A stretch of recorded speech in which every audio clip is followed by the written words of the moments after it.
Hi everyone, this is Tanya from Flying Dog Studio. Thank you so much for joining me as I work on another Caran dash piece. This time, instead of on watercolor canvas, I will be working on hot press watercolor paper. So if you didn't catch that last piece that I did on the watercolor canvas, I will link that down below. As you can see, I have already drawn the piece out, pre-drawn it out, and I already have my color palette picked, and I will be erasing on that to kind of knock back the lines a little bit. But before we get started, let's take a look at the colors that I have chosen for this piece. And here they are. The first color is pink, and then we have carmine and turquoise blue, light blue, sky blue, malachite green, Prussian blue, orange, ochre, russet, brown, and then finally just umber. So I'm going to be starting with that light blue. But first, let's take a look at the brushes. And I do have my size 8. I also have that mop brush that I might use. We're going to keep it on hand just in case. I do have where I have swatched those out previously, so I know what the colors are going to look like.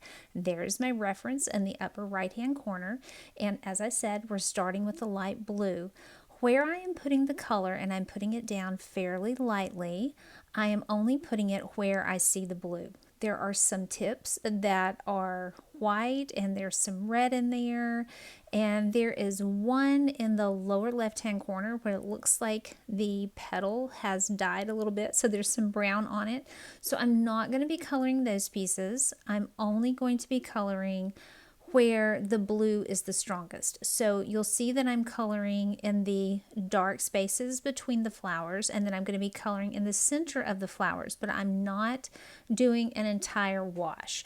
On my last piece, what I normally do is an entire wash, but for this, I am only going to be concentrating where I see the color. And we're going to be thinking of this layer as our wash. This is kind of a primary layer that we're laying down to build our other colors on top. So there will be other layers going on top of this. So I'm going to be quiet for a bit and I'll let you watch me color, and I'll hop back on in a minute and give you a little more information.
We are finishing our last few areas of color, and if you would like to follow along with this piece and you would like to have my drawing so that you can download it and trace it, or just take a look at it behind a grid and draw it for yourself, let me know in the comments below and I will add that to the blog. So all of the color is on, and you can see I do have some white areas, and again, that was the light blue that we started with. Now we need to add the water. So I'm going to pick up the size 8 brush, and I'm using just a little bit of water, not a tremendous amount. What I have found, especially if you're using the hot press paper, because it's easy to come back on and to move that water around. It's not like working on watercolor canvas. It's not quite as forgiving, and you can use a little more water than what you do on a watercolor canvas, but I don't want to use too much water because I don't want to wash this color away. So I'm going over it lightly with the water. I'm starting in the darker areas, and then I'm kind of pushing that out to the ends so I can get a very light wash of blue in some of these areas. I don't want to use complete white, and I want the paper to show through, so I do want just a little bit of blue. I know some of the areas are completely white, but I probably won't leave them completely white. I'm going to take artistic liberties like I'm doing right here and have a very, very light blue tint out on the end. So not going to scrub really hard, but I will come back at the end. You will see once I get this entire layer done, I will come back at the end and I will go over everything again to make sure all of the color has been activated. And that's an important thing because I don't want to get all of this color on only to come back later, put color on top, and then this color has not set. It activates stuff that I haven't activated yet. So I think that's an important step, to be sure you get all of this color activated.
Now that I'm coming to the very last petal, and this is the part I was mentioning earlier where I'm going to get just a little bit of water on my brush and go back to all of these petals, and you can still see some of the coloring marks in there, and those are the ones that are telling me that, hey, I need to be activated again. So I'm smoothing all of those out, and you could leave some of those, but there are some areas that I have not. I can tell they're a little bit harder, a little bit darker, so the pigment has not been completely activated. So I'm just coming back and getting that activated. Now that it's completely smooth, I'm going to start working in that background. So I'm picking up 2 colors. I'm grabbing the Prussian blue and the umber. And the umber is going to give me a little bit darker blue. So I'm starting with that Prussian blue, and then I will lay the amber on top. And all of these are the super dark areas, either behind the petals or maybe some of the areas that are right in the center of the petals, but this is going to allow me to define some of that negative space in the background, and that's my primary goal on this, to define that negative space so that my flowers don't get completely lost.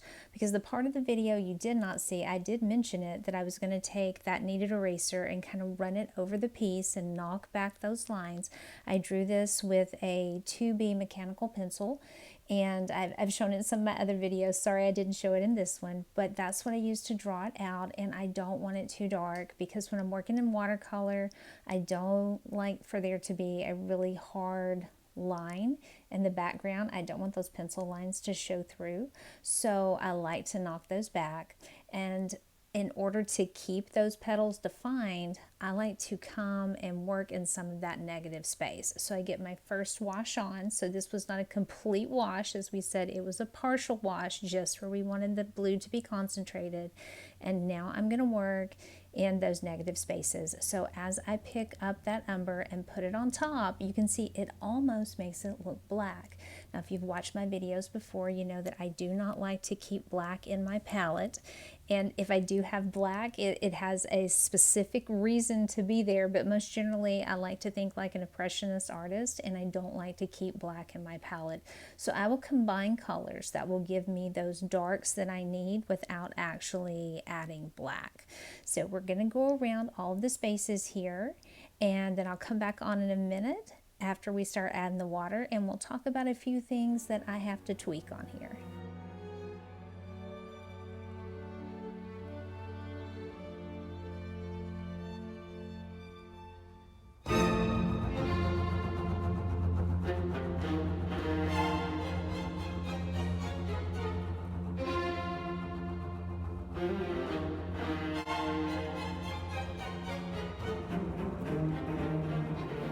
As we are adding that water to those two colors together, you can see how I have a wonderful dark blue. And that first little area that I added the water to, you can see the upper portion of it is darker, and then it gets to be a lighter blue, not quite as dark, as it comes down to that little point. And the top part is where I added the umber on top. So that allows me to get a little bit of visual interest and a little more depth depending on where I added the umber on top. Spoiler alert, and this is the part I was talking about, I needed to tweak. As you can see on this one, I only added the Prussian blue. I did not add the umber on it. And the one I'm working on right now, I did the same thing. But I looked at the piece, and the previous one I did that I didn't add the umber to it, and that's part of a petal, and that was the center of the petal, so I didn't want it super dark. But I thought, well, I will just come to this one. This one actually needed a little more umber, and I will put just some umber on top. And you can do that with these pastels. You can take a wet brush and work on the tip of them, and then use that just to paint straight from it. But I have too much water on my brush. And as I was painting it, I thought, I think I have too much water on my brush here, and I'm probably going to have to come back and do a little something to this later. And you will notice as it dries, once we move across everything, that water where it's lighter, the color where it's lighter in the blue, it's going to spread out a little bit and get a little too washed out for me. So I will come back, and I do that off camera, and you'll notice when I start adding color again that that piece has actually gotten darker, and that's why I wait till it dries and then I color on top with the umber to get the color I wanted. So theoretically this would work just painting straight off of the crayon like that, or the pastel, but I use too much water on my brush. So much like we're working on the watercolor canvas, you have to think about water control when you're working with these, and you do that with any watercolor. You have to think about water control on that brush, but I found especially with these pastels, you do really have to think about the water control. They just go down differently than regular watercolor.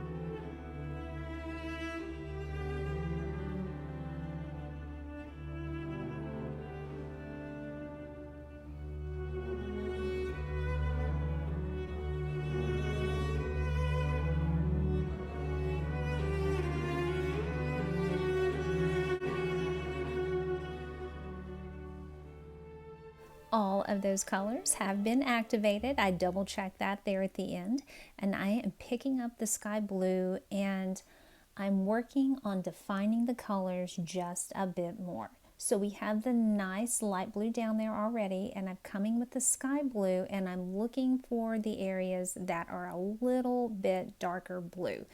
And I'm keeping the same pressure on every one of these. I'm keeping the same pressure when I am coloring on the paper.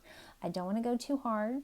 I want to kind of build it up. I can always add more, but when you start to lift colors, especially when you're working with this particular type of watercolor oil pastel, you are going to be lifting too much. So I'm being very careful to keep my pressure the same on each layer as I go along. So we'll do the same process here.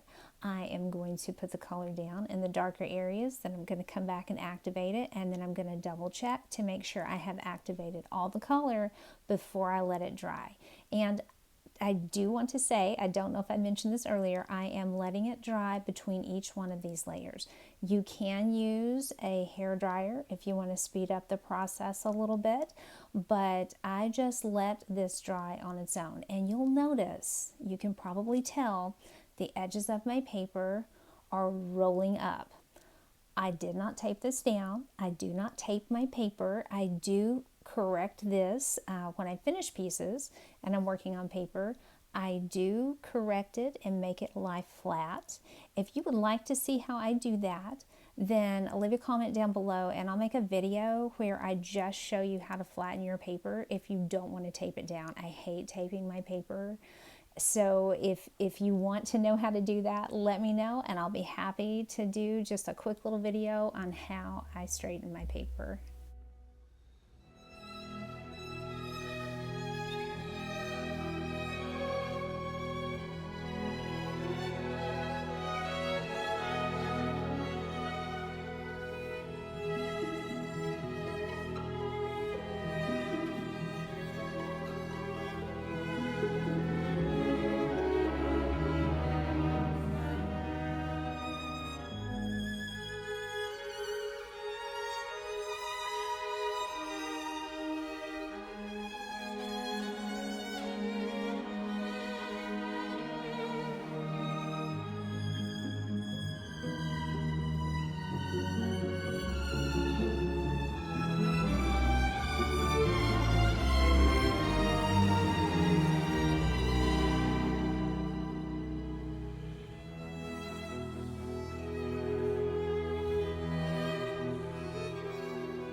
as I was working along here, I realized that there is a piece of that background, some of the negative space, almost in the very center, that I missed. So when you see the next video, because there will be a part 2, I'm not going to finish it all in this one. As you know, if you watch my videos, I don't like to cram everything into one video, because if you're working along with me, I like for you to see it in a little bit speeded up time. It's not quite real time, but I don't want you to miss any of the steps. So I will have a part 2, and we will finish stuff up in part 2, but there will be a centerpiece that will be colored in, and I will mention that in the next video, so you will see which part I had to come in and fill in. It's not going to mess us up. If you're following along, you'll be able to go in and correct that as well. But we are going to finish up here and finish putting all of the water on this final layer, and I'm going to be letting it dry. You're going to see me check everything on here and make sure everything is activated, and then we're going to come back in the next video and add all of the final colors on. So if you have any questions or comments, please put those down below. And remember, if you would like to have my drawing on this, if you'd like for me to post that on my blog, just let me know in the comments and I'll be happy to do so. Thank you so much for watching. As always, I do appreciate your being here, and I will see you in the next one.